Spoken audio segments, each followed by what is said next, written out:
Hey Mark, how are you today? Good. How are you? Good, good. Griffin with Backlash Radio. It's good to have you here today. Yeah, thanks for having me. Yeah, excellent. Looks like we got a good connection too. Skype is always Yeah, a good thing. yeah. So, Mark, first of all, I just want to thank you very much and just tell you that, your Flat Earth Clues video series is kind of what has gotten me into this whole subject matter and kind of how it got me to start looking at things a little bit differently than what I've been taught since probably the second or the third grade. Yeah. And I'll tell you, it's very interesting because I started off with the mindset of trying to kind of prove you wrong. I thought some of what this guy is saying is interesting, but I bet if I took 5 or 10 minutes, I could blow this out of the water. Yeah. And, about 3 months later, I still have not been able to do it. Yeah.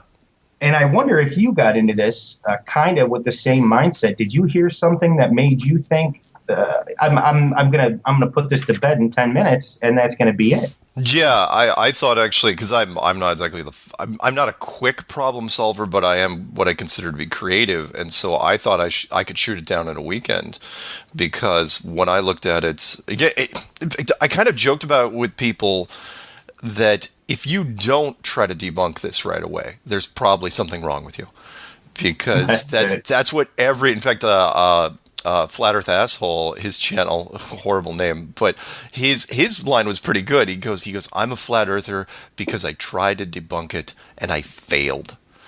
And that's what we all, I mean, I did the same thing. I try to say, okay, I mean, I was intrigued, like a lot of people, is like, okay, it sounds interesting. It sounds like, a potential sci-fi movie of the week, but it can't be real because we all know. And then of course I tried to disprove the Matt Boylan story. Right. That was my big thing. It's like, okay, Matt Boylan's got a great story going there, but there's no way, I should be able to punch holes in it. And I was stubborn and I worked on it for months and I just couldn't do it. In fact, it just got worse and worse because every time I thought I had something, it opened up, you're pulling on threads and those threads kept leading to more and more threads. And then finally you're just covered in yarn. You don't know what to do. It's like, okay, well, then the only alternative is it must be real. And that's when I made the clues and I put it out to the internet and said, okay, I think it's real. And of course, I didn't invent flat Earth, but I said, I think it's real. Here's my translation of it. Prove me wrong. And now not only has nobody, there's no silver bullet for this thing. Not only has nobody proved it wrong, but now I've got one radio show and I've got another one in the works and the book's been done and there's apps and now there's people calling me, subject matter experts, which I just love. And they're calling me saying, yeah, I think you're absolutely onto something. I'd like to talk about it. I'm in the Army or the Navy or the Air Force or I'm an engineer. It's like, it's okay. So that's where I am now. Mark, on that subject, I've seen some of this stuff, some of the people you've had on, and I mean, these are not people that are broadcasting from their mother's basement. I mean, these are active military, Yeah. some of which with security clearances. You've got you've got ballistics guys. I mean, it's pretty crazy. Some of the people you get on, and it seems like they're genuine. I mean, I think I seen a video of one guy proving he was in an actual test facility. And Oh yeah, I've never even seen a room like that. That was Sean McCrary, the United States missile instructor, active. He's still in the United States Navy right now, and he was the very first guy to come out. And God bless him, because when he came out, not only because he knew he was going to be challenged. It's like, well, this guy's not real. Like anything. If Photoshop can do stuff for images, anybody can do anything for information. You can just tell a story. And not only does he take a live video of him, an unedited video of him flying to the USS Iwo Jima, with an amphibious assault ship, which is kind of like a mini aircraft carrier. But then he takes another video, super quiet, no dialogue, of him actually in a Sparrow missile system training room. I've never even seen a Sparrow missile training room, and I've seen a lot of military video over the years. And there he is, and just to make sure, just to drive the point home, he writes down on a cocktail napkin in a grease marker, flat Earth, and then my name, and then shows his face. It's like, that's incredible. And of course, there's still people saying, "Oh, that doesn't prove anything." Go, what are you talking about? As anyone even you can't make up a missile training room if you've never seen one before. It's not like it's a mock-up. So it's great. I've seen that video, and that room is not something that you can fake. Those were missile systems that would be on United States ships, and he was definitely in full uniform. And yeah. I can't believe he showed his face, because now I'm wondering what his commanders and COs are thinking of this. But well, it's clever, because I initially thought it's like, okay, is he really nuts? No, because he wins either way. Because either, he becomes this eccentric guy, kind of unusual in the military, or he gets in trouble and they try to throw him out on a Section 8, an insanity thing. But if they even start that process, that's a media gold mine, because he can, all he has to do is go to a lawyer and say, you know what, they're throwing me out for Section 8s. What, you're crazy? Yeah, I told people I believed in the flat Earth. But, he'd pass all his, all psychological evaluations. So if you're not crazy, but you believe in the flat Earth, does that make the flat Earth true? Or does it just make it a belief? It's really weird. But he could, that could be a fun road for him. So, no, it's a win-win for him. And so far, they haven't tried to throw him out yet. So that's great. No, that's right. That would definitely be huge news. It would be everywhere. Oh, yeah. And it would definitely start the ball rolling. And, even if guys like this aren't convinced, the fact that they're looking into it, asking questions, and I think that's one of the good things that the Flat Earth movement has going for it, is most of the people who are looking at this and asking questions are people that are very capable of critical thinking. The ones that aren't are the ones that would never even look at this. Even if there was a mountain of proof smacking them right in the face, they turn away from it. They don't even want to hear it. Yeah, the first step of where the stages of grief, the first one is denial. It's always denial, followed by anger, bargaining, depression, and acceptance. And I've told people that it's true. The only immunity from this theory, the only immunity you have, is not to look at it. It's like a Pandora's box. If you even open that box and stare inside it for even a minute, you're going to have to deal with it. But if you don't look at it, then you could just say, well, that box is stupid. I'm never opening that box. It's a dumb box, and you're stupid for looking in the box. And that's where people go. So there's this weird, that's why it's so polarizing. Because people will, and you've seen this in the forums. I mean, I've never seen... I'm absolutely deadly serious when I say this. I've never seen a topic, and I don't care if it's conspiracy or non-conspiracy. Forget about conspiracies. Think about your just controversial topics, like abortion or stem cell research or black rights or gay rights or women's rights. Sandy Hook. Just pick your poison. Nothing is as polarizing as this, where people just get really, really worked up, and the battles never end. But you think it's the most ridiculous conspiracy ever. So why is everyone arguing? It's because of the conditioning. It's the only thing we debunk to children, which is, and you're thinking, well, what do you mean you're not debunking? I think, no, but you are putting a globe in their classroom as young as they can get into school. Kindergarten classrooms have them, and the kids are allowed to play with them, and it seems very innocent and innocuous, but there it is, which is why, like, recently, if you've caught this stuff, because I have to look at this stuff every single day, there was a girl, I think she was like 12 years old, she had like 90,000 subscribers. How's that fair?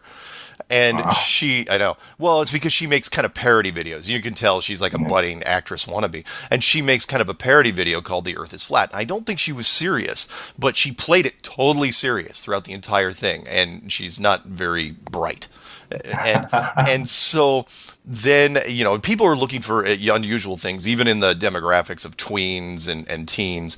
So this other kid comes out, and he must be, I don't know, 16, maybe 17, kind of a Jersey Shore wannabe kid. And this kid's got 600,000 subscribers.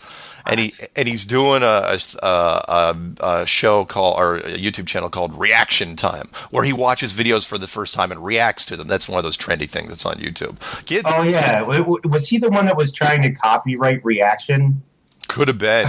Could have been. Okay. Well, because there's lots of, it's a smart move, because there's a trend over the last few years where it's like kids react to, such and such, but the channel isn't called that. So this kid, I think he might have gotten the copyright on it. He does it, literally calls a YouTube channel Reaction Time. Okay. And he reacts to this girl talking about flat Earth. And all of a sudden, now you see all these, and because of that, his followers, which are usually, 13, 12, 11, they're making videos now talking about they're reacting themselves, they're copying him. And so now I'm having to comment and watch these videos. But the point is that now you're seeing the conditioning, because some of these kids only have 4 or 5 years of conditioning, globe conditioning, and they're reacting pretty much the same way. Their answers are the same as the adults in some cases, which is like, well, haven't you seen, movies from space, stupid? It's like, look, this is gravity. Look, I'm dropping my phone. Look, I'm dropping my phone. And it's just weird because the demographics, it's spreading in different places at different times, which is why we really only need one more celebrity to sort of go at this, either pro or con, and then it's going to get really, really interesting. So that's what I'm hoping for at the moment. Yeah, it's very interesting with those kids, and you're right. The thoughts about flat Earth vary greatly between generations and between the ages. If I were to talk to my dad about this subject, he'd probably slap me upside the head. Yeah. But if I was to talk to somebody who's 12 or 13, say to one of my kids, I think the discussion would go a lot differently. Yeah, they're more pliable. That generally they'll go along with the masses. In fact, a fellow flat earther, Orphan Red, she made an interesting comment. She goes, all we have to really do is get the teenage girls, and she goes, once you get the teenage girls, the boys will follow. And it's going, yeah, you're probably right. Because, if all the girls, if you get enough girls saying, this flat earth thing's pretty cool. What do you think, Tommy? And he's like, yeah, whatever you say. Flat earth, that's cool. Hey, guys, flat earth is cool. I can totally see that. But I don't think it's necessarily a generational thing as much as an education thing. Because I've had a lot of guys that have been over 60 who've gotten into this. However, the caveat to that is that if you have, and I've said this since day one, and that is if you have like a master's degree or higher in any physical science or anything even related to a physical science, you're in probably the most trouble, because at the point the cement has hardened and there's nothing you can do. I mean, unless Obama or Neil deGrasse Tyson or somebody from the European science community comes out and says, all right, just so you know, the Earth is flat. They're not going to. They will not. They just can't get their head around it, because it makes every day of education they had. In fact, a friend of mine who is a PhD in psychology, she goes, even if they do know, even if they can privately figure it out for themselves, they can't come out and talk about it. She goes, it's academic suicide. They've spent too much time and way too much money, depending on what college you went to admit it. Sort of like a different version, like pilots, because a lot of people will say, well, aren't pilots in on it? Isn't every pilot in the world a commercial jet airliner pilot? And the pilots I've talked to, they said, no, not at all. No pilots are in on it, because it's never crossed their mind. They're flying, they're doing all their other things. Yeah, the horizon looks flat. They all, it's in their head. Oh yeah, the horizon looks flat, but it's not really flat, because that's crazy. And once that, all they have to do is think about that once, and they never think about it again. Well, on that point, airline pilots now, I mean, they do very little, right? I mean, autopilot basically flies the plane at this point. Yeah. I know that they take turns with, between the captain and the co-pilot on takeoff and landings, but largely it's controlled by GPS. I mean, They're not up there with their hands on the yoke, going to and fro. So how would they wouldn't know. Most pilots would never know. They wouldn't. So it's gotten worse with time. If there was ever a chance they would have noticed. It's when they were flying their own planes back in the 60s, maybe early 70s. But yeah, over the last 30 years, it's been all GPS systems. They don't really have to do anything. They take off and land, but that's really only there so that there's a human factor involved, because not many people would fly a plane that had no pilots, even though we have the ability to do this now. We could fly planes completely remotely if we wanted to. The pilots actually don't have to be in the cockpit. But again, it's a trust issue. It's an old-fashioned thing. It's people just wouldn't do it. Even if an entire airline says, you know what, we're pilot free now, 100% accurate. How many people are going to switch airlines right away because they just don't? It's that lack of control. They just can't. They can't do it. But yeah, the pilots I've talked to, they all said the same thing, which is, we either were too busy. And it's something I predicted anyway, which is the other thing was that even if they thought about it, who are they going to tell? If you're an active pilot, where do you go to? You really going to go into, if you're a pilot for United Airlines, you're going to go to your supervisor and say, hey, by the way, but I think the maps might be wrong. This is going to sound crazy. I think they're flat. The psychological evaluation immediately, and probably a desk job forever, which is why I said you might as well, if you're a pilot, you might as well tell people that you were chased by a giant UFO for the last 2 or 3 hours. And, which is what that Japanese pilot did up in Alaska back in the 80s. He was flying a big 747 cargo jet and was chased all the way through the Bering Sea, all the way through Alaska. The Air Force radar control was tracking both the plane and this object, which was just massive. It was way bigger than the 747. And he tried to ditch it, couldn't ditch it, and then finally, as he got closer to the airport, it left. And when he landed, he hit the ground, he broke the cardinal rule of pilots, and that is, if you see anything strange up in the sky, you don't talk to the press about it. And boy, this Japanese guy, and he was like a 30-year veteran. He's going, oh man, you should have seen this thing. It was crazy huge. And desk job, that was it. He was grounded for the rest of his life. And so, it's a cautionary tale, but it happens, but again, I put it in perspective, which was that is the exact same thing you would run into if it would be worse if you said it was a flat Earth, because there's actually a whole bunch of people that believe in spaceships and aliens. Flat Earth, it's the only thing where nobody believes it right away. You have to untie that knot by yourself, and which is why I kid people.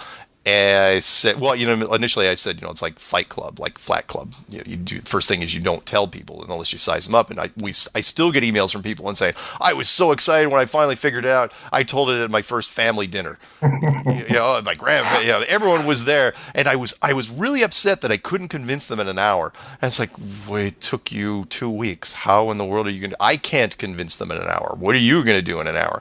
You could just pick the perfect YouTube video, and it's not about the content they get. It could be the most wonderfully presented thing ever. Marty Leeds has a wonderful presentation now as a great introduction to the topic, and it's not about that. It's about the getting through the stages on their side in their head. All you have to do is put it in their head. Which is why now I'm going, look, the Earth is flat. If you look at it for just a short amount of time, you'll figure it out. So take your time, do your own research, and ask questions. And some people can do it in a day. Some people take a week. And I like Marty Leeds, the guy I just mentioned. He had blogged about it 9 months ago. It took him that long to make his first YouTube video on it. But he was blogging about it 9 months ago, kind of working through it in his head, and then finally got inspired enough to make a video. So the absorption period varies widely from person to person. So you gotta just be patient with people. Don't get upset if you try to tell them and it's like, hey, why aren't you getting this? It's like, because you forgot how long it took for you to get it. That's why they're not getting it. And it's always the same story, but it's because people get so excited when they first get it. It's literally, it's like figuring out a riddle, and you're so proud of figuring it out. It's like, I want to tell everybody, and you're just trying to like shake people by the shoulders and say, don't you see it? Don't you? In fact, which is why I'm sorry, I'm rambling a little bit. You're fine. The movie They Live was a great connection to the flat Earth when Rowdy Roddy Piper was I believe his name was David Keith, the black guy in Yeah. where he was like trying to get him to put on the sunglasses, and he wouldn't put them on. And it's like, and they get into probably the most epic fist fight ever. It was like 11 minutes long in this back alley. And at the end, after he had beaten him in the fight, or at least worn him down, he forces the sunglasses on him, and he goes, "Look at it." And then he got it. But it was this big journey of, this physical altercation, because he wouldn't put on the sunglasses. Why not put on the sunglasses? It's really that easy. But unless you put them on, it's not going to happen. That is a great and perfect analogy, because first of all, that movie is just a cult classic. Oh, yeah. And an epic movie. And that scene in particular is fantastic. But that is exactly the case with Flat Earth, that exact scenario. Yeah. Yeah. And then, and by the way, it was one of John Carpenter's best. I was a big John Carpenter fan. And most people don't know. If you're not old enough to remember who John Carpenter is, he basically owned the science fiction and horror world of the 1980s. He could do no wrong, and he was just a wonderful guy, and was, I think, in my opinion, what probably did the best, because every book that Stephen King's ever written has been made into something, and I think he did the best translations of just about everything, with the exception of maybe The Green Mile, which was not science fiction or horror, maybe. So. What about The Shining by Stanley Kubrick? Because that's tied in intimately to a lot of moon conspiracy. It wasn't one of my favorite Stephen King translations, but it was an excellent movie, and then turns out to be not even because Stephen King was very upset about how the movie was translated. Oh, he hated it. But when I saw Room 237 and Kubrick's Odyssey, it was very, very interesting, because I got it, because I didn't even watch it until I got into Flat Earth. So I had missed the whole, a lot of people had watched it and said, try to connect it to the moon stuff. But I came in the backside of it, which I went into Flat Earth, then went to Kubrick, and then tied into my prejudices against the Apollo program anyway. But yeah, for those people who don't know or just listening to this for the first time, Stanley Kubrick, probably the greatest director ever in terms of just pure talent, not money generated, but pure talent. He made one of his later movies, because he didn't make that many movies, compared to what directors can do now. You can crank out a movie every couple of years. But he made The Shining, which was in 1980, starring Jack Nicholson, and what he did was, and there was always suspicion that he had, because let's face it, the clues were all there, because he took 5 years to make 2001: A Space Odyssey, which was the greatest science fiction on cinema. I mean, the achievement he had done was incredible, just technically. It's aged so well. If you watch it on Blu-ray, it's still beautiful. And, absolutely, yeah. And he, the conspiracy theory goes, and I believe it, was that NASA was trying to figure out, all right, how do we fake space on film? And they went through different directors, and Kubrick was a great choice, because he had asked them, funny enough, for military assistance as far as reference material when he was making Dr. Strangelove. Especially because the whole Doctor Strangelove, a lot of it was shot inside a B-52 bomber that was, went rogue and was heading off towards Russia to start World War III. And they wouldn't give him any help. And he had to recreate it from, his own channels, his own sources. And the government went down, to his production facility and saw what he had done, and they were going, holy smokes. He's spot on. Imagine what he could do with some real money. So they offered him, and again, it's too tempting for any director. People say, "Well, no, I would never help the government." It's like, look, if they said, "Look, here's a blank check, unlimited funds to do anything you want," and he bought, I think at the time, the most expensive camera lens in history, had it created for him to help shoot this thing. Yeah. And then he spent 5 years making it, releases it, go figure, 1 year before the Apollo program gets underway in 1960. Well, actually, before the landing on the moon, 1969. And then I know I'm taking a long way to get to this, but then what he does is he feels so guilty about it, and it didn't turn well. Like any relationship with the government is not going to end well. So he builds in his confession into clues, visual clues, into the movie The Shining. Which was fantastic. And if you watch The Shining, again, it took years for people to figure it out, of course, because they weren't looking, when the movie came out. It even was out on videotape. They weren't looking. But that's exactly what it looks like. And especially, what got me was the kid. In fact, I found something that even the documentary guys didn't find, which was, you remember the famous kid scene where he stands up from the carpet pad, which looks like a military launch pad where he's playing with trucks and stuff, and he's wearing a handmade knitted Apollo 11 sweatshirt. Exactly. Now, what's interesting about that sweatshirt, though, a lot of people didn't catch this for whatever reason, is that kid in that movie was what, 6, 7 maybe? It couldn't have been more older than 8. Well, that movie the movie was displayed in real time. It was 1980 in the movie, right? So Right. when exactly did she make that sweatshirt? Because the Apollo 11 was 1969, and that kid wouldn't even been born yet. So was it like a tribute sweatshirt or her sweater to this kid? I mean, it was like it just even the sweater itself was out of place. It was out of time. But the kid walking up, and of course the moon, the anagram, room 237, 237, which is 237,000 miles to the moon, and the symbolism that the room, nothing was real, was in that room, and it started out as this beautiful dream, if you remember the movie, this beautiful woman fantasy, but it turned out to be a nightmare.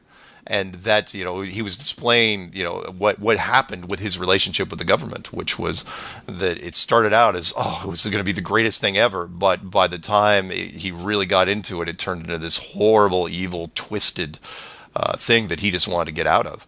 And I absolutely believe it. And I mean, they allowed him to live, of course, and he didn't die until 1999 for maybe different circumstances. But I don't think NASA killed him. Mark, I agree 100% that I think that Stanley Kubrick was involved in faking the moon landings, and I think that The Shining was his way of expressing that and telling the world what had happened. I think that it's very telling that there's been so many movies and so much speculation from people who are smart, who are looking into it, that know that that's the case. And what do you know? All of a sudden, we get that fake Stanley Kubrick interview out on YouTube that goes viral, just to make everybody look stupid. People come out and say, "Oh, look at this! See, we told you." And then everybody says, "No, moron, that's a fake interview." See, and then that's how they work the disinformation on subjects like this. That was it's a good point. I had actually forgotten about that, even though I did a video on it, because I wanted to believe it, and I bid on that for about 2 or 3 hours, where it was starting to circulate around really fast that Stanley Kubrick had a lost tape that he had given to someone and said, "Don't release this for 15 years." Supposedly it was shot in 1999, where he had completely confessed in every way, shape, or form to the moon landings, to faking the moon landings. And I bid on it for a while, and then I found someone who had posted. I don't know if they were intimately connected to it or if they were disgruntled and tied to it in some way, but one of the outtake reels of it, which was a guy giving him stage direction, calling him a different name, Tom, and really going after him. Because Stanley Kubrick was a fairly proud guy, and directors don't necessarily like being coached through anything. And this guy was really, whoever was interviewing him was also directing him, and was yelling. So I immediately retracted the original video, which was pretty long, and just put up a 10 or 15 minute. Probably wasn't even that long. The outtakes from it, and said, "Look, I wanted it to be real. I could have ran with it for a while, and in fact, I even got a few little mainstream hits here and there, but it turned out to be completely fake, and which was good. And of course, I probably should have noticed. Well, there was one other thing that they left in there, because I like looking for little stuff. When I watched it a second time, I noticed that they referenced in it Astronauts Gone Wild, which of course couldn't have been possible because Astronauts Gone Wild didn't even come out till 2004. Right. And Kubrick died in '99, so it's like, okay, either the tape is a fake or Kubrick's still alive. And of course, that led people down a whole different road. It's like Stanley Kubrick's still alive. They're like, no, he's not. But it was interesting. Again, it shows you the hunger of the conspiracy crowd, because I, like anybody, really wanted it to be, because it would have helped the movement a whole bunch, and especially helped anyone that's going after the United States space program, because everyone wanted to know, the Kubrick stuff. So, oh yeah, by the way, and it was shot in HD, which you couldn't have done in 1999. So, Right.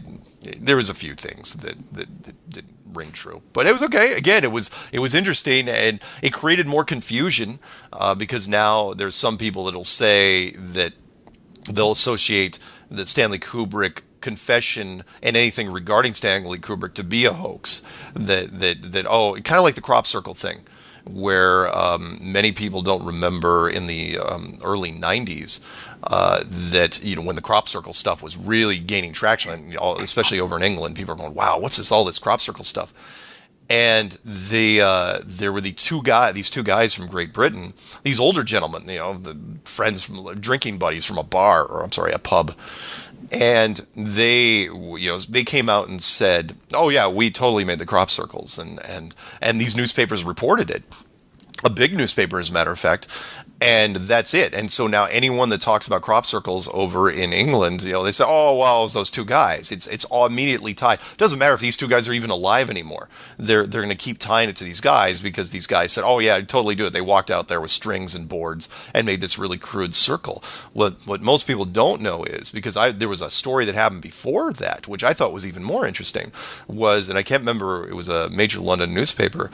They had said, they had offered money to the first people that could come out and say they proved they could do a crop circle. Right. And do you know how much money it was? It was £50,000. And that's a lot of money in the early 90s. That was 75,000 American. It's like $75,000 to show up, because I remember it so vividly. I was going, shoot, I should fly over there and go to a field and start walking around with a board, because it was that easy. And sure enough, these guys came out within a week. They ran the story, and it was there was a girl, I can't remember her name, Howe. I think her last name's Howe. She's a big conspiracy woman. And she said that it was probably one of the finest pieces of disinformation ever done, because it was so simple, and it really quashed everything that had to do with crop circles. Even though some of the crop circles that are out there were so massive and so intricate that it didn't make any sense that these two British guys could do it. Not to mention, one of the finest crop circles I think ever was done in Krasnodar, Russia. Some years after that, it's like, okay, unless these guys are going to Russia and also doing it, these guys aren't doing it. Anyway, so people want to believe in Occam's razor. Thinking two guys with a board did it is a lot easier for most people to digest than aliens or orbs or anything like that. And you know better than anybody, Mark, that with any major conspiracy, usually ones that have some merit to them, you're going to have a group of people doing the most ridiculous thing possible to try and focus attention on that one thing. Take the no planes crowd of 9/11. Yeah. And that's prevalent in every single conspiracy. I can point to one group of people who make outrageous claims that they know aren't true to deflect from the real questions about that conspiracy. Yeah. It's funny you mentioned that, because I talked about that in a recent show, and and again, remember, I'm a conspiracy guy. I believe in a lot of stuff. I question. I think there's absolutely a Loch Ness monster. I think there's a dinosaur swimming around Loch Ness. I think there's possible. But what it does is it creates questions that completely counter. It's like, okay, if there is a dinosaur or some sort of dinosaur descendant swimming around there, then what are we saying about the carbon dating system? But to circle back to the 9/11 thing, I was a big believer in that 9/11 was an inside job, just an inside job, and I was criticizing the work that was done during it. I was like, oh man, this is just shoddy. It was like, man, I would have done this different. And then I watched a video that said, there were no planes involved. And my first reaction was, get out of here. There's no way, because I saw the videos, right? Right. Like everyone's like, I saw the footage. I saw, those close-up videos. I saw the plane go into the building. And I completely, again, because you're not looking for it, I completely disregarded all my experience over the years with ballistics. And I was going, wait a minute. Well, yeah, I know ballistics about as well as anyone, as far as shooting and objects traveling at high speeds and what can be done in conservation of energy and physics. It's like, and all of a sudden I'm going, wait, an airplane is just a really slow, hollow aluminum bullet. A slow, hollow aluminum bullet can't penetrate a steel of any size. Forget about 2-foot thick steel. It can't penetrate that. I don't care how much kinetic energy it's got behind it, and especially you find even if you said the fuselage could punch in because it's tubular. The wings certainly wouldn't. The wings would have just flattened on the outside, ignited into flames, and that would have been it. They wouldn't have gone in like that. And I'm just going, wait, but I saw the video, right? You're getting your mind is getting two different messages. It's like, okay, if one of two things is wrong, right? Either the ballistics, your ballistic knowledge is wrong of how metal on metal at speed works, or the video is fake. And it's like, but the video can't be fake because the mainstream media ran it, and then you're going into that. It's like, wait, the mainstream media couldn't have run that footage, right? And then the size and the scope of it starts to hit you. It's like, wait, what exactly am I looking at here? And then I started, as soon as I opened my mind even a little bit, then I started looking at everything that had to do with 9/11. And it's like, and it shouldn't have surprised me because of the Building 7 scenario, which was... Oh, that was the other thing. That I got almost immediately because I used to teach proprietary software in time and attendance, which is timekeeping software. So I knew just about everything about time zones, especially American time zones. And everybody screws up the time zones. So when the British won, BBC did. Yeah, well, yeah, that's just it. Everyone, like, there's a lot of Americans that still don't know there's 4 time zones in the United States. They go, well, there's Pacific and Central and Eastern. It's like, no, there's Mountain too, but nobody knows that because hardly any the population is pretty thin in the Mountain time zone. So when a British reporter is reporting that Building 7 has collapsed 20 minutes before it even fell, and it's just still smoking over her shoulder and hasn't fallen yet, I totally got that. I was going, oh, I get what happened. They told them to run this broadcast at a certain time, and they screwed it up by an hour. They had forgotten. So instead of running it 40 minutes after it happened, they ran it 20 minutes before it happened. And I totally understood that. But at the same time, the planes thing threw me because, again, yeah, I saw the video. The video was so compelling and so convincing that and because we were so shocked into it that we accepted it as real. Or as the line from The Truman Show goes, we accept the world that is presented to us. And if the mainstream media presents a video to you, the very first, we are taught our entire lives, the first thing we're going to do is accept it as fact. And in that case, it turns out that was not the case. Mark, you bring up a very good point. Now, the BBC reporting about WT7 collapsing is absolute 100% proof of some kind of foreknowledge of that event taking place. Yeah. And people, when presented with that believe the official story, you would not believe the defense of why this could have happened, when in reality there is no way that a mainstream media channel could have reported. It is still to this day the only steel-framed high-rise in the entire history of high-rises that has ever fallen due to fire, partly at free fall speed. Yeah. So for any rational person to explain that discrepancy by the BBC is nothing except for denying the evidence. Yeah. And tying that in, do we even need an admission by Stanley Kubrick? Because you've seen, you mentioned Bart Siebel's Astronauts Gone Wild. Oh, yeah. You've seen the other film, Funny Thing Happened on the Way to the Moon. Yeah.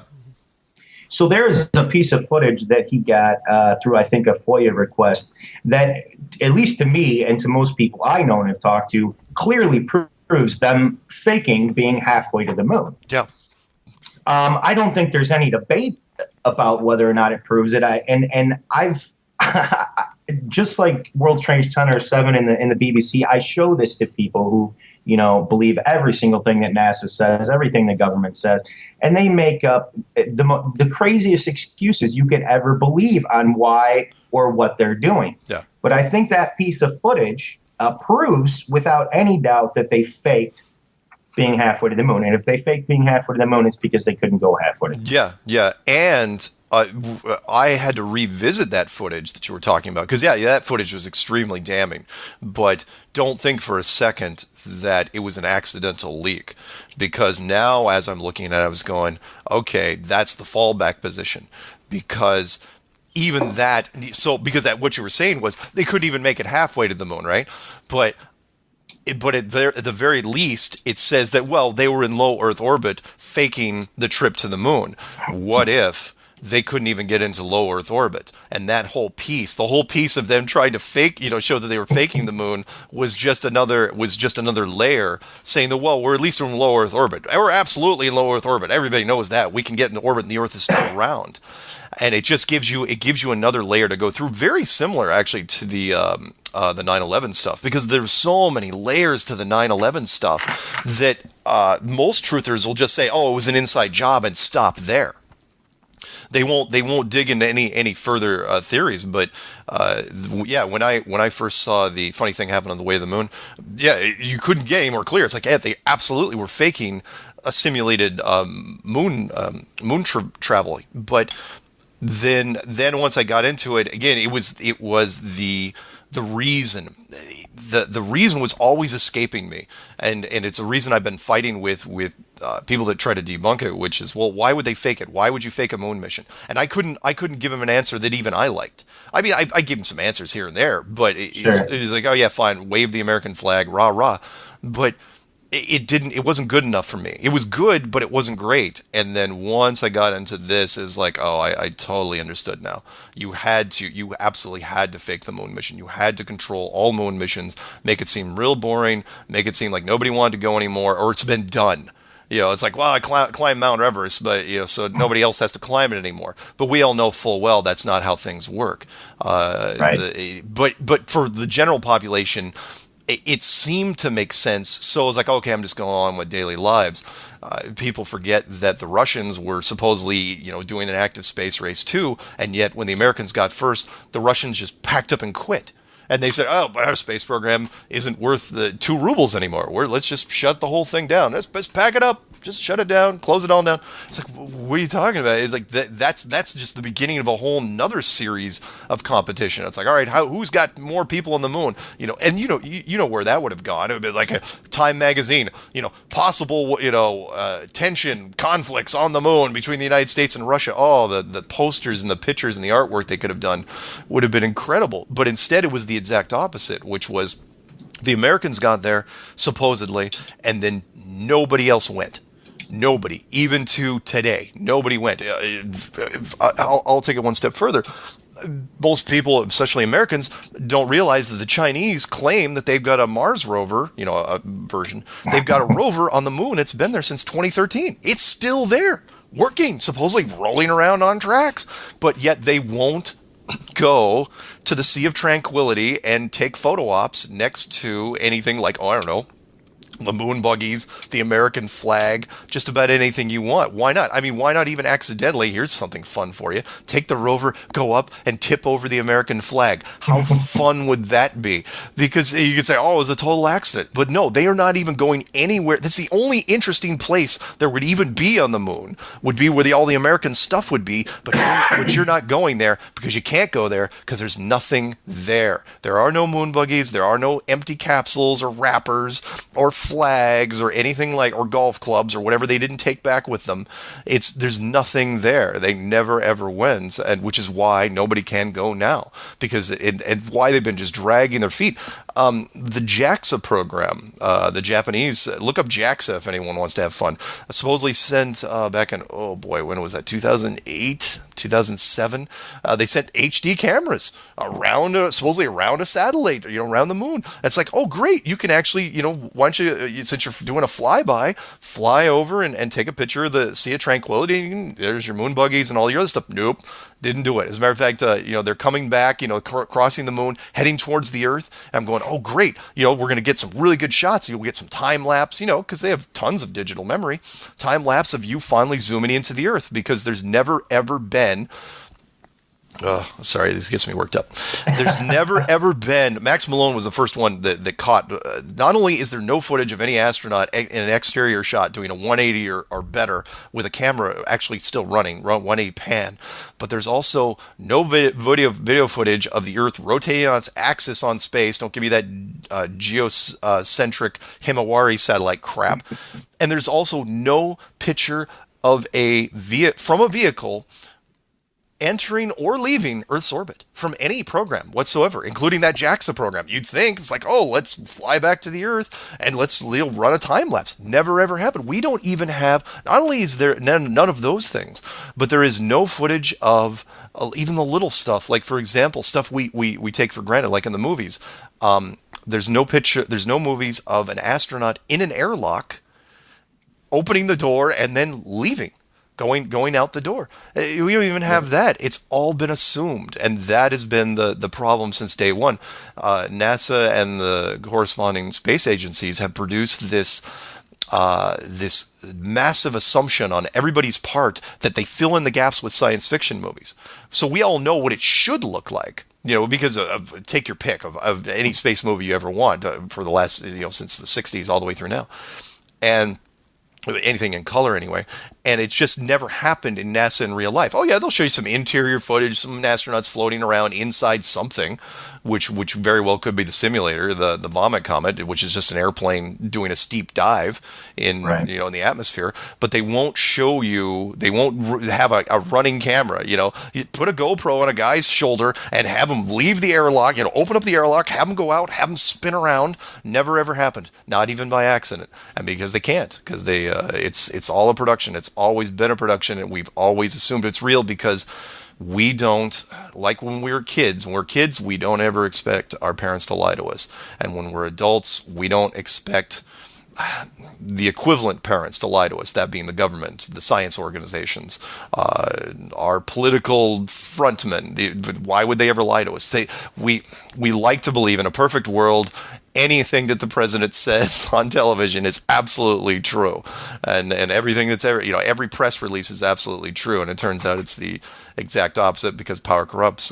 George Carlin, his best quote was, I think, which was, he goes, I've got few, I'm going to butcher the first part of this, which is, I've got few rules in my life, that I follow. But the first one is never believe anything, and he says it twice, anything the government ever tells you.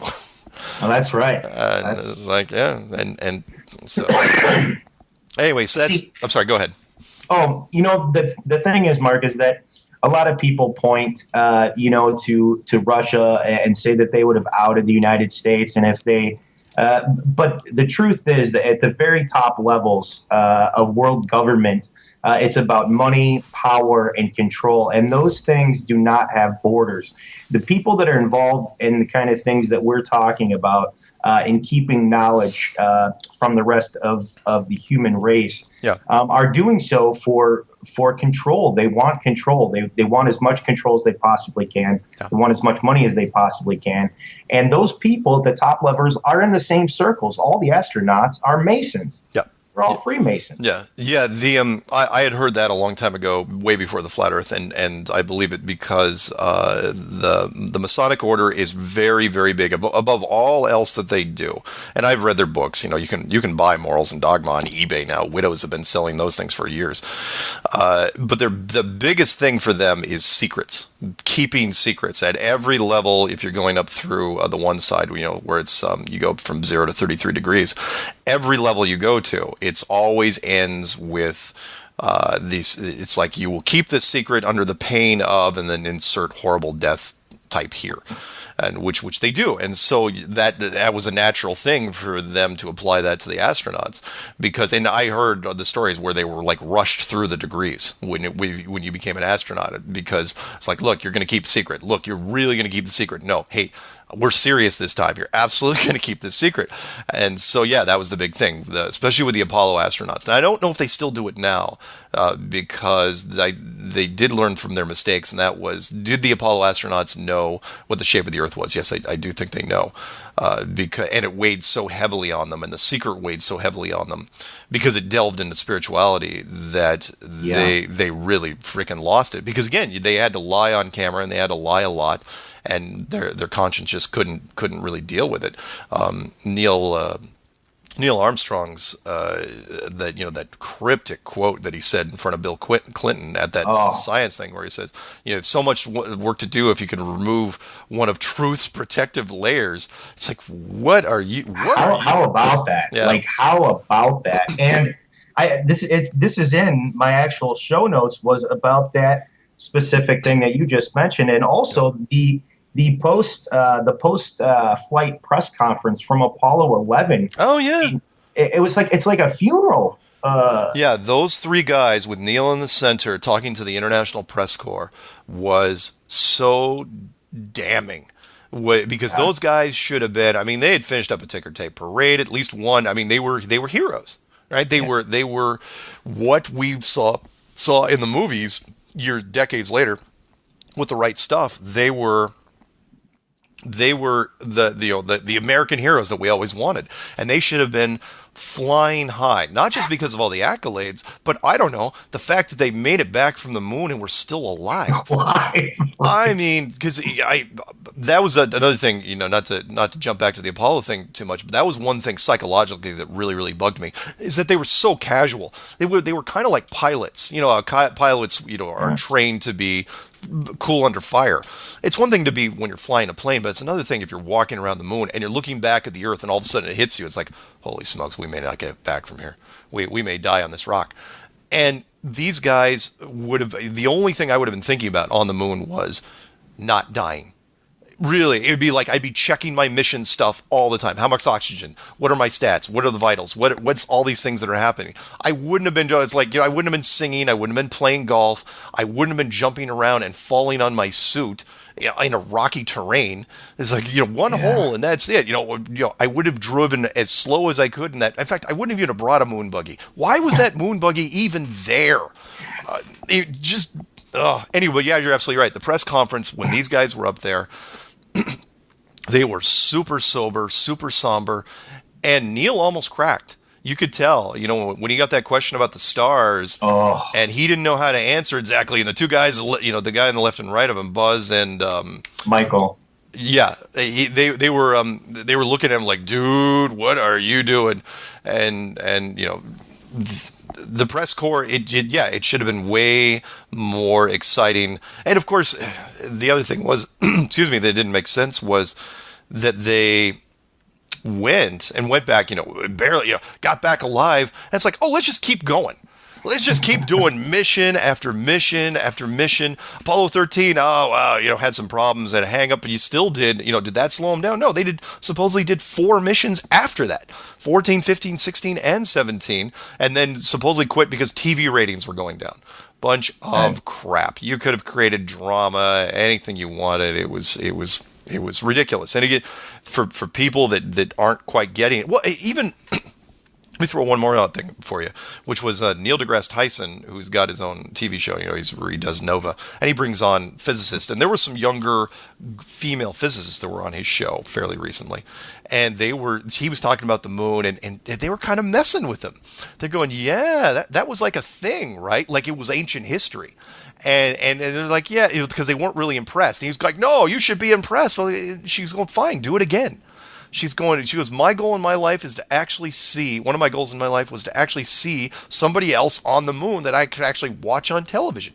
She goes, what we're talking about now, she goes, that's old. That's really old.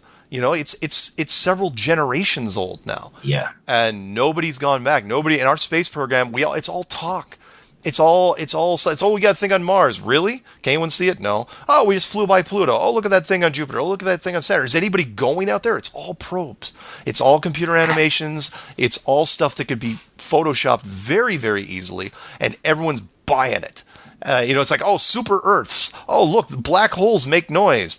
It's all this stuff, but they don't realize, again, because of the biggest secret, all these things, no matter what space story is run, it's all to reinforce one subtext, one, and that is you're on a globe.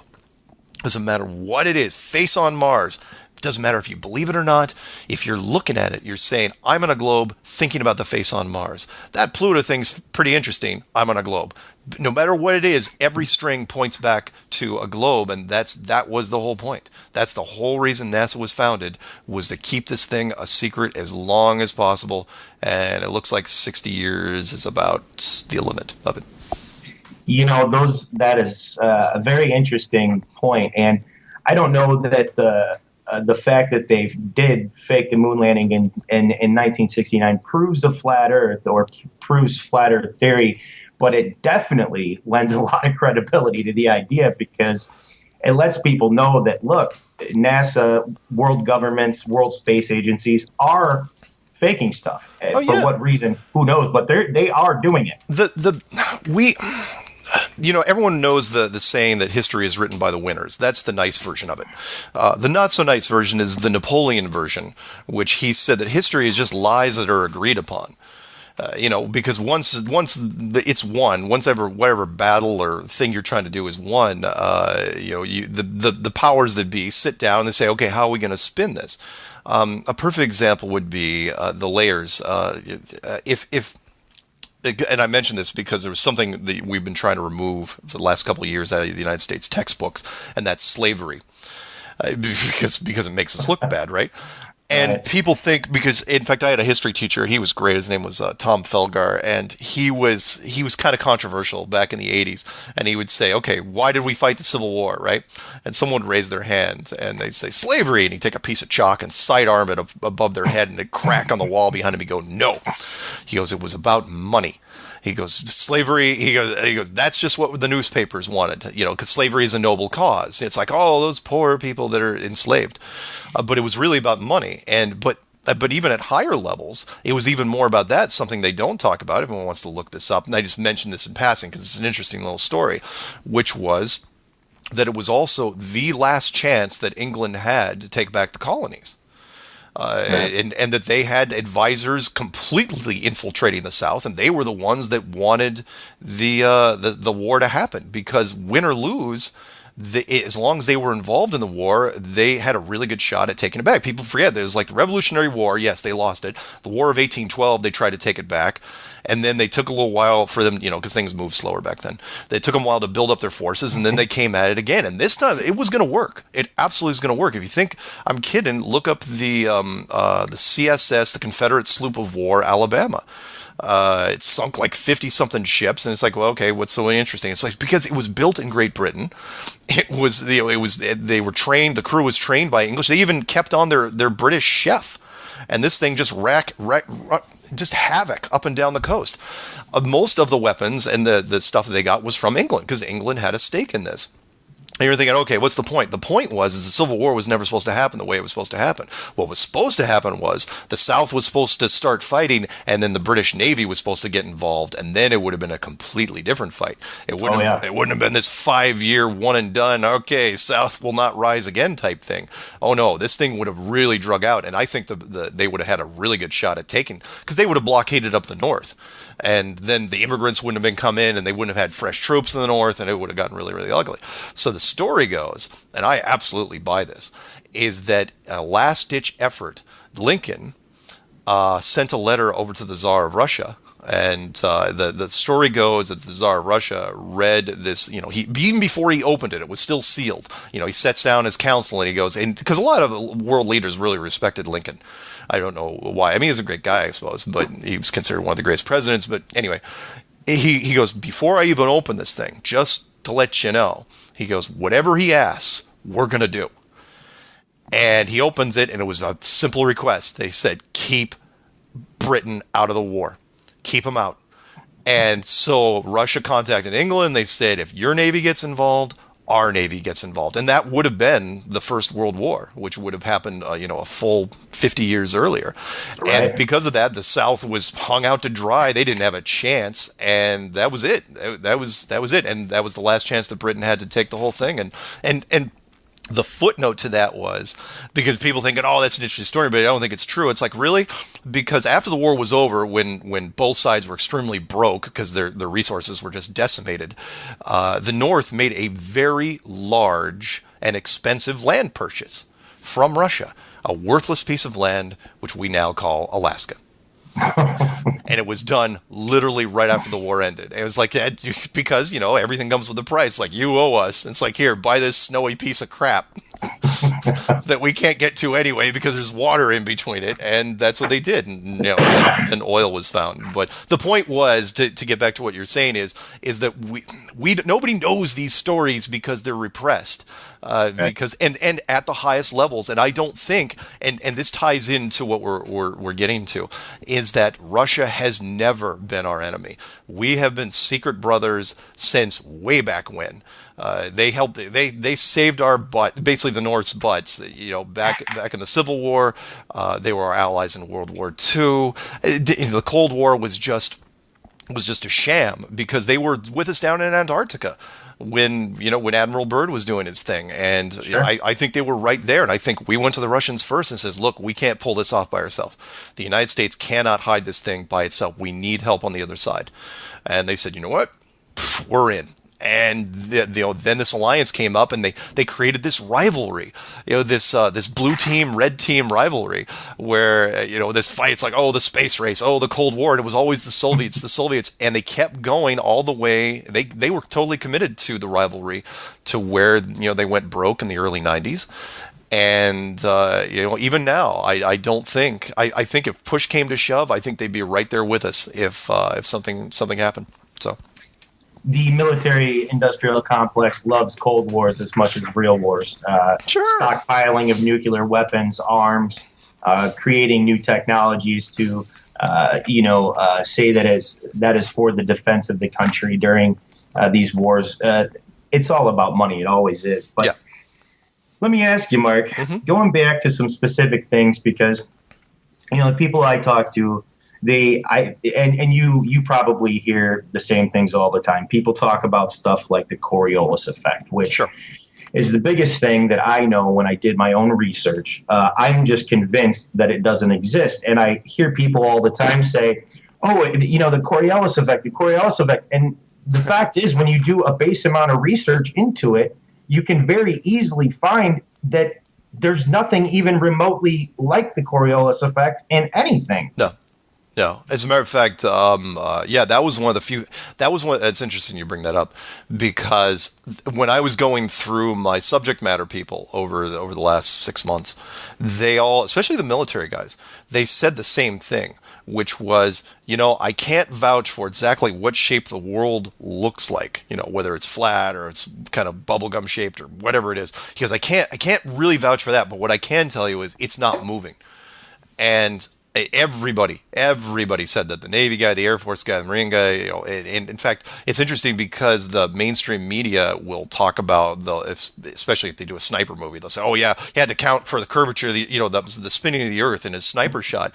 And yet I had a United States Marine Corps sniper instructor say in a statement that, look, it's not even in the manual, that it's not there. And even physicists, they ignore some of their experiments from their colleagues, like the Michelson-Morley experiment, which was when he was looking for ether, the ether that was moving through the solar system.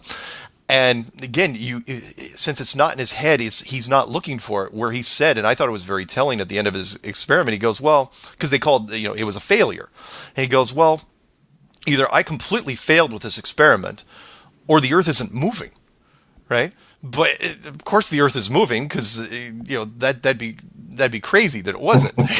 but yeah, the Coriolis effect. As a matter of fact, even don't take my word for it. Look at there was an experiment done by a very big YouTube channel called I think it's called Smarter Every Day, and he does a lot of really cool experiments, and he has a lot of resources. And he and a guy down, I think in Australia, simultaneously did a water drainage experiment, because he'd be the first one to tell you. He goes, look, he goes, for whatever reason, I don't know why they're saying that toilets and sinks and stuff drain in opposite directions.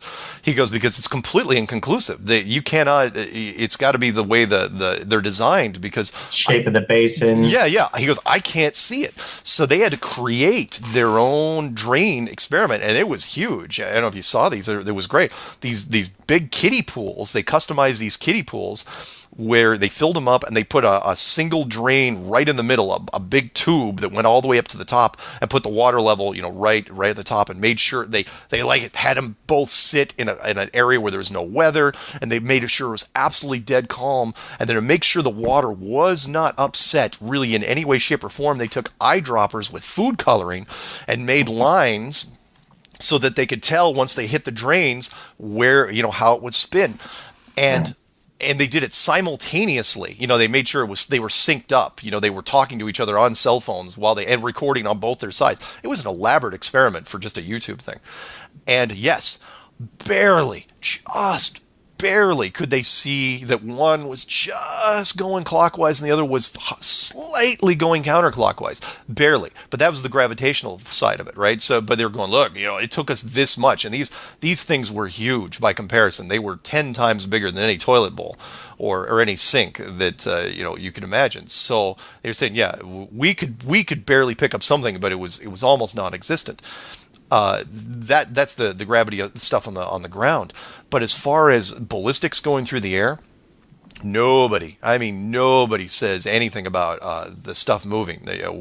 Anyone that's when we went from bullets to artillery shells to tank shells to missiles to torpedoes. Nobody's putting in the Coriolis effect, otherwise known as the spinning of the Earth, into the firing solutions. Nobody. It's just not happening.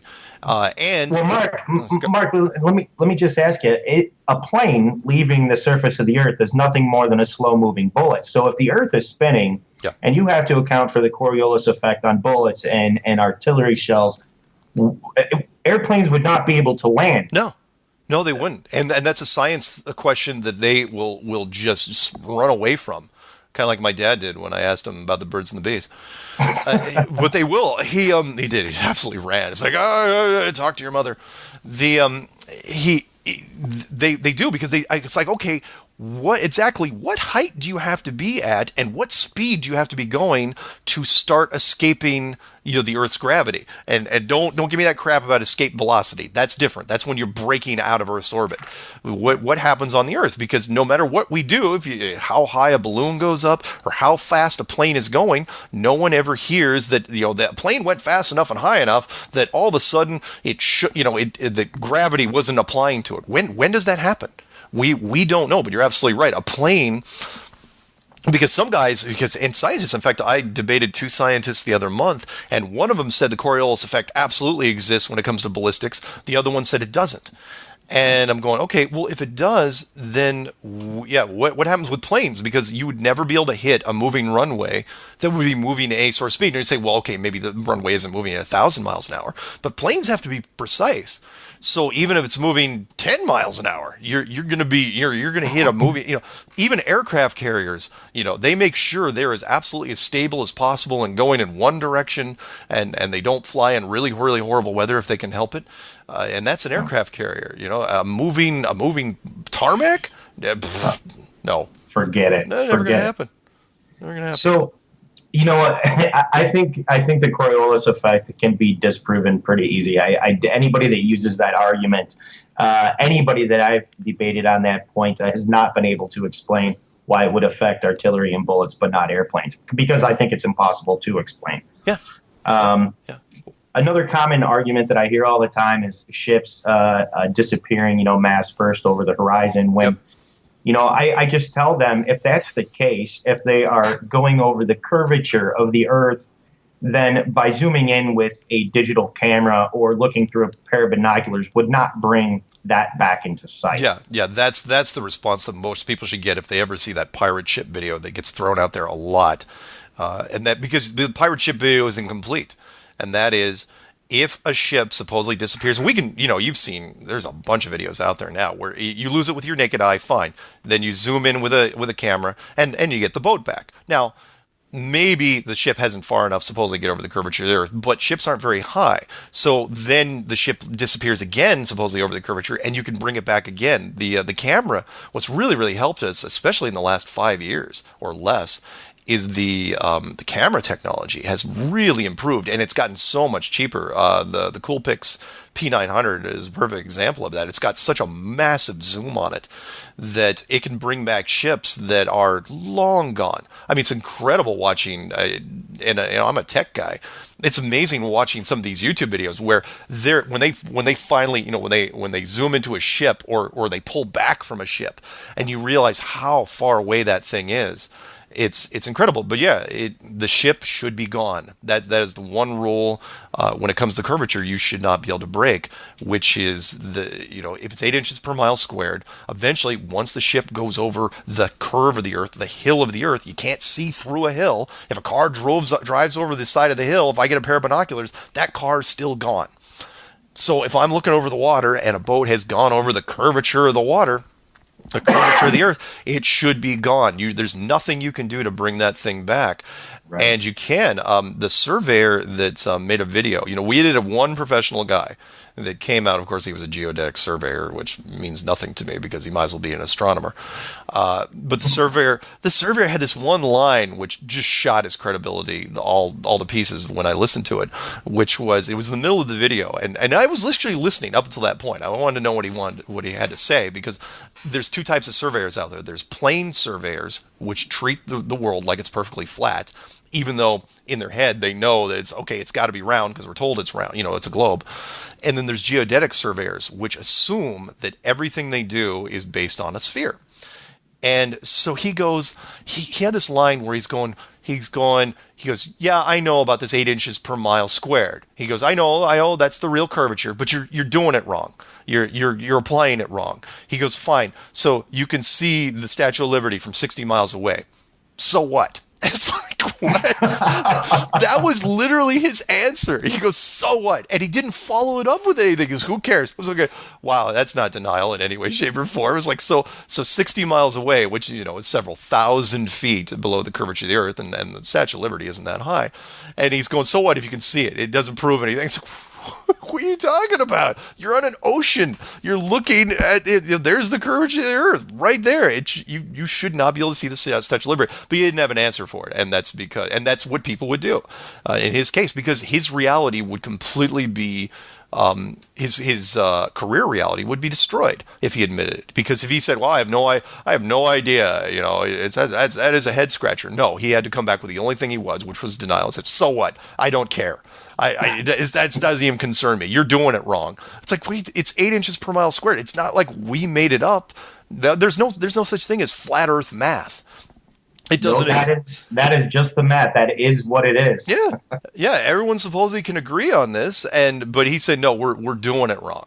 I was like, well, fine, tell us how to do it right. He wouldn't even address it. He just said that you're doing it wrong. I was like, there's only one way you can do it, as far as I can tell. You stand on a beach with binoculars and you look out there. If it's, the curve should make everything go away eventually. And as far as we can tell, the only thing that's making it go away is the atmospheric distortion when you get out so far that, because remember, again, most people don't realize that what we breathe in right now, the air that we're in, is really just kind of a thin version of water. Water is just H2O, but our atmosphere is not just oxygen. In fact, it's 80% nitrogen. So it's nitrogen and oxygen, some trace gases. So you're looking through kind of a soup. It's kind of like a fog, and that will distort. Now, if it was a vacuum, that'd be curious, actually. And that is, if you did take the air out off this place, how far could you see? I bet you could see a long, long way. So. Yeah, I think they say right now it's something like 5 miles, but I think everything that we observe, even the sun setting, could be attributed to perspective and the laws of perspective. Yep. The same way ships disappear, and the same way railroads converge. I don't think our human eyes can discern the sun setting over the horizon from if it was actually going, like in the flat Earth model, around. I don't know that we could perceive that differently. I think the perception of both ways could be very similar to our eyes and concerning perspective. I agree. I did a video after the main clues called Real Eyes, which was kind of to give people the sense of how easily we are fooled as far as illusion goes. You gotta remember, we've got 3D movies. We've been doing those for decades. Yeah, we've got newer cameras now, but it was the power of illusion and how easily we are deceived, not just in things that are close to us, but movement. Our perception motion, our perception detection is extremely weak. There was and I can't remember the study name off of the top of my head. I'm going to have to look that one up again. But there was a study done some years ago, and you'll know what I'm talking about if you watch The Clue, which was they put people in fake wooden cars. And they either moved the car very slowly or they moved the wall in front of them very slowly. And nobody could figure out if the car was moving or the wall was moving. And if you think, okay, I'm not getting it. It's like, oh, you get it because we've all been in a car sitting in stop and go traffic. It's hot out. You're zoning out. And all of a sudden the car next to you is moving. And then for a split second, you don't know if the car next to you is moving or you took your foot off the brake and you're sliding. Because you can't tell. And I've done that so many times, even now. It's like, holy crap, is it me? Is it me? Nope, it's not me. You find yourself pumping your brakes. Yeah, you find yourself pumping your brakes because you don't know. That is a human genetic weakness. It's not a racial thing. It is human. We are really bad at motion perception, which is why simulators work so well on us, like flight simulators and stuff at Disneyland. When you watch, and we've been even on low resolution, people that it doesn't happen to everybody, but like if you watch a first-person movie of a roller coaster on television, there's some people that will get ill if they watch that, even though it's not a real roller coaster. They can't do it because visually it cues up things in your head. So when you're talking about the sun and what can be done visually, when you look up in the sky, there's only one of two things it can be. Either the stars are moving or you're moving. One of the two. And, it used to be for thousands of years that the stars were moving, obviously, because you're not moving because you can't feel any motion. But, then science came along 500 years ago and says, no, you're moving. The stars are perfectly stationary or they're doing something else. You're the only one that's moving. It's like, really? Because it seriously seems like the stars are moving. And what confuses people even more, even though hardly anybody goes to them anymore, is planetariums. You go to a planetarium and it's the complete opposite, which is you go to a planetarium and, oh yeah, the stars are moving. Well, yeah, why? That's because you're in a planetarium. And then I throw in the argument, it's like, well, then how do you know you're not in a bigger planetarium when you walk outside? It's like, well, because the science books say so. It's like, oh, okay, that's good, but I don't know if I'd put that much faith in it. I just don't know, because again, if it goes against, and this is what I've been kind of harping on over the last month or two, which is if it goes against science, we all protect our interests. That's bottom line. We have survival skills, not just survival, but economic prosperity. We protect our own. If someone comes out with a substitute for gasoline, the petroleum industry will make sure it never happens. If there's a better gem out there than diamonds, the diamond industry will make sure you never see it. Whatever's in place, they will protect their own. And if something goes against science, in any way, shape, or form. Science will say, oh, no, we learn things all the time. I'll go, well, you learn some things as long as it doesn't threaten your infrastructure, which is why I use the Indiana Jones reference from Raiders of the Lost Ark, which was the whole movie was about getting this, the Ark of the Covenant, and who's going to get it. At the end, the Americans get it. But what do? With it? They put it in a crate and they lock it away. So no one ever sees it, because science cannot explain it. If there's something religious or spiritual that doesn't go along with scientific doctrine, they're going to hide it. So when I said in the clues, I said, look, if science finds real proof of intelligent design, and it is small enough to hide, they're going to hide it. Now, in this case, it was the whole world. So they figured, okay, how can we do this? How can we literally hide the whole world? It's like, well, all it's going to take is a whole bunch of money and, some logistic things. But really, it was mostly money. and then they lucked out with the weather, how the weather patterns are, and that's what they did. It's like, all right, we're going to hide this thing for as long as we can. Not going to be able to hide it forever, but we can hide it for quite a while. But that's because it went against science. People are going, why? That I keep getting that question every week when in emails. I go, why? Why would they hide it? Why would they hide it? It was going, well, take the academic upheaval aside and the economic upheaval aside, the scientific community would be decimated. I mean, Oh, yeah. just they would be crushed because they would be in a position they'd never been in before, which is they would have to be backpedaling a lot because it's like, okay, scientists have to say we were absolutely dead wrong about this and this, and then people, it's a trust issue. Yeah. How much faith do you have in science after that? Look at the accounting firm. This is kind of a weird analogy, but it applies. The accounting firm that Arthur Andersen, which backed Enron, and Enron paid them, $1 million a day to cook the books. And when it was done, did everybody in Arthur Andersen, this massive accounting firm, were they guilty of this? No, it was just a small group of people. But the integrity of the entire accounting firm was now in question. And that's what accounting is based on, is being honest bookkeeping. So they had to go away. So science would be in real trouble. And they know it. And so if science discovers this, what do you think they're going to do? They're going to come out and say, yeah, I know it's going to cost us a lot of our jobs, and a lot of the academic institutions are going to be squashed, and astrophysics isn't going to exist anymore, or astronomy and all the observatories. But we're going to tell you anyway. No, of course not. They're not going to tell you. In fact, they will lie, steal, and cheat to keep it from you. And they've been doing a lot of all three of those things. Yeah. Yeah. Religion would end up taking back over, and who knows what would happen after that. Yeah, there is the word. Yeah, I try to look at the glass half full. I would, it on one hand, yes, it brings people back to spirituality, but since people are so easily corrupted, especially men, what happens then? Do the religious institutions? I mean, I'm sure science would be like, holy smoke, it's going to be the Dark Ages. It's going to be the Dark Ages all over again. We can't do this. But maybe not, because it's real this time.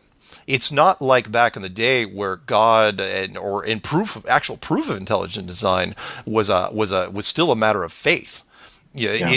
Because again, if all it takes is one artifact, if the Ark of the Covenant did exist, think of the power that would have, or the Holy Grail actually existed, or the Spirit Essene, or whatever else is out there. If these existed at all, think of the realization it would have on the leaders. So would they be corrupted if they knew that it's like, okay, well, apparently God is real, so maybe we can't take all our money and buy a bunch of Rolls Royces. Maybe that wouldn't happen, but that would be the case, because all the religions would have their proof right then and there, and it would be. It has the potential to be something great spiritually. I just hope that it's taken in the right context.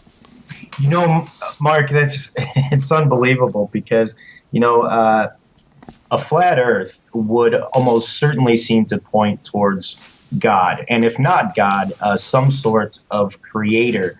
I've always thought that the notion of the Big Bang was ridiculous and tantamount to saying there's a God, because how is saying there's a God or a creator and then saying the Big Bang is completely different from that, or harder to believe when there's no evidence or proof of it. But do you think that flat Earth is, if flat Earth was true, does that decisively point towards a God as we understand it? Or I was going to mention this finding by a theoretical physicist named James Gates, and I think he even talked to Neil deGrasse Tyson about it. Mm-hmm. He is a researcher in superstring theory and seemed to find computer code writ into the equations, the math that they use to explain string theory.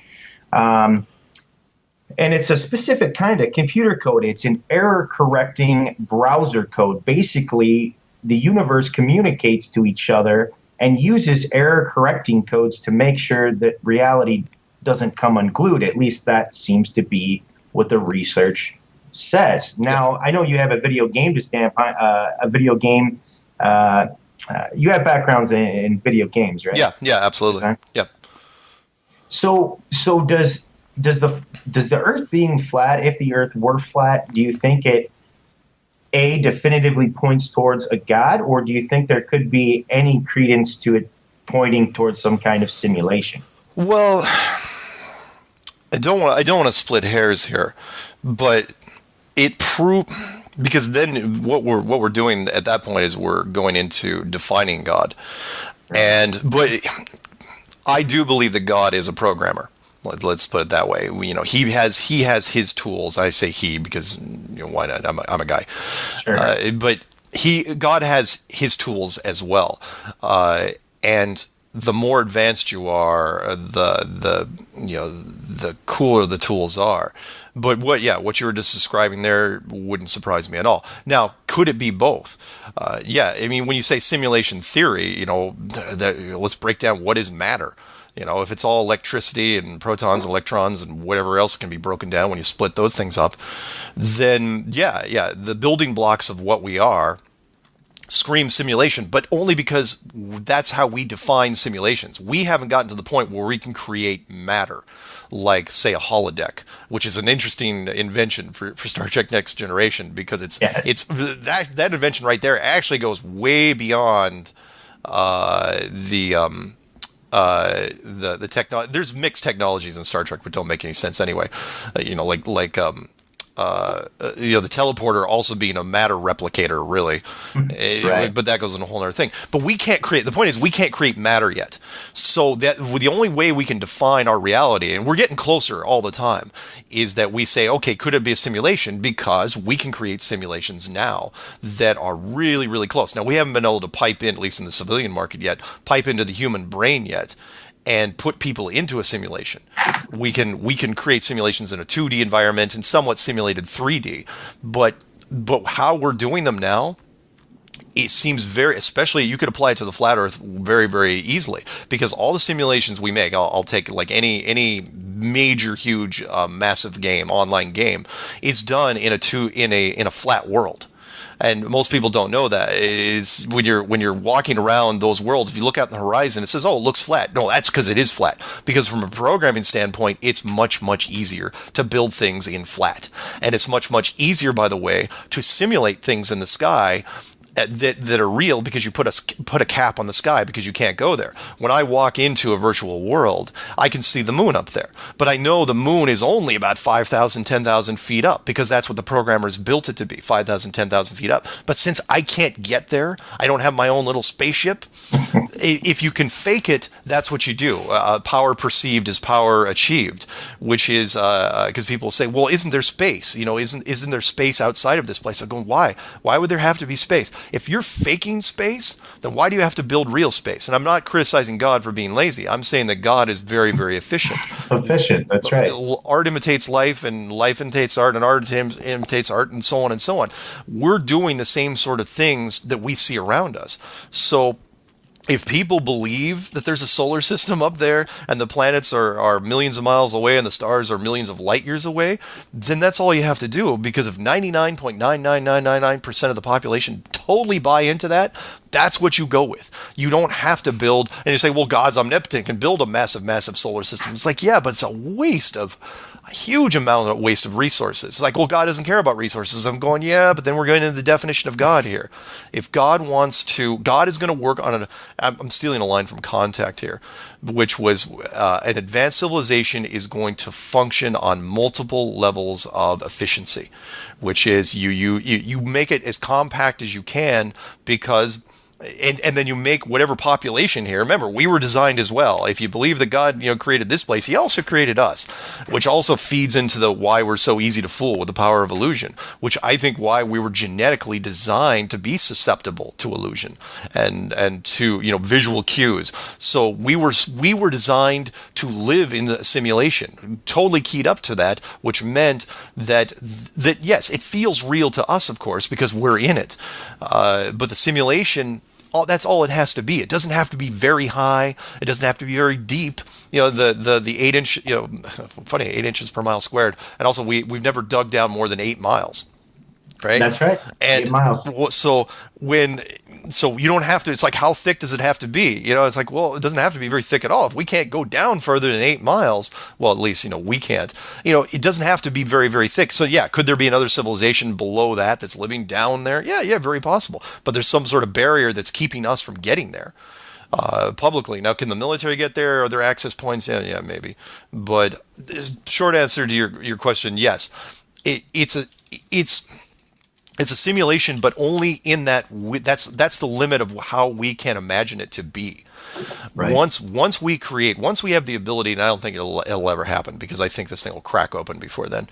Once we get into the Russian stacking doll argument, where we can create another smaller Russian stacking doll situation inside of ours, that's when it gets really, really weird. Sort of like the 13th Floor movie, a simulation within a simulation. Mind bending, yeah, that's right. Yes, so we can do it, but if we ever get to the point where we can create a holodeck where we create matter, then we'll explain it as something completely different. But it's just a limit of how we express things. Mark, this has been an amazing conversation. Unfortunately, I'm out of time for today, but looking down here, I can see I'm probably not even halfway through my show notes, so maybe I can maybe I can message you off air, and we can set something up for a part 2, because this is fascinating, and I love hearing your ideas and your thoughts on things, because it mirrors some of my own, and I think it just goes to show that people who are able to open their mind, use critical thinking, and apply that to actual knowledge kind of all think the same way, because we come to the most rational, sane conclusions when we look at all available evidence. Yeah.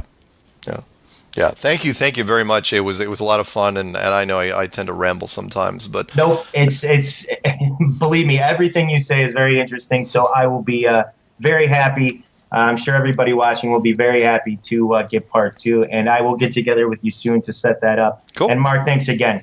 Thank you very much. Have a great day. All right, you too. Bye-bye. Bye-bye.